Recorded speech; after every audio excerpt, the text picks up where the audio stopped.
Hi, I'm Sally. I work at the Malaysian Centre for Constitutionalism and Human Rights. I worked in the area of human rights for almost 10 years, and my work has taken me to interesting countries like Afghanistan and Timor-Leste, and now I'm back in Malaysia.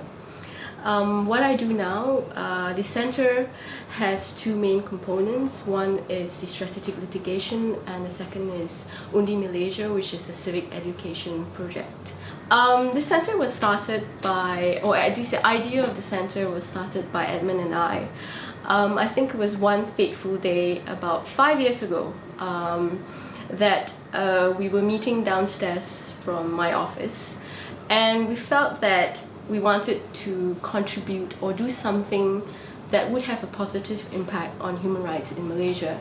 At that time, we were young and we were doing things in the area of human rights, but in our opinion, we thought that did not actually improve the situation. A lot of people think that working in human rights is fun and it's easy. It is fun sometimes, but certainly not easy.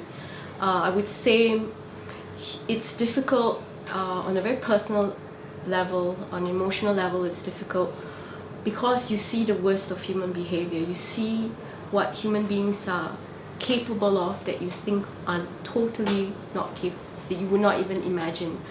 I'm reminded by a story of a journalist who was accused of blasphemy.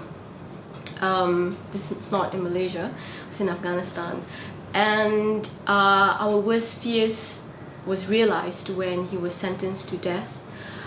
He was only 18 years old, and he was sentenced to death behind closed doors in a 30-minute trial without any fair trial rights or without any due process.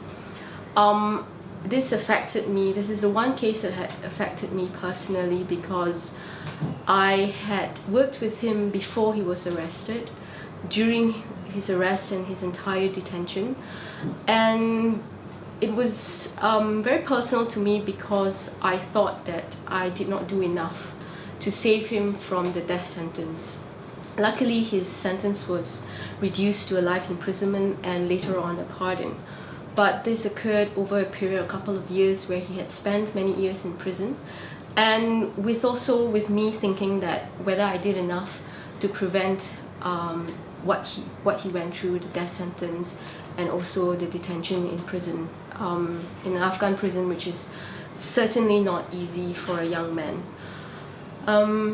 I continue doing this every day because despite all this negative experiences, all these hard experiences that I've gone through, because I believe that we all should do something, and it takes one person to stand up for your human rights, the voice of the voiceless. And if one of us don't do it, it will not happen. The improvement will not happen. I think it's important to continue to challenge yourself, to make better versions of yourself.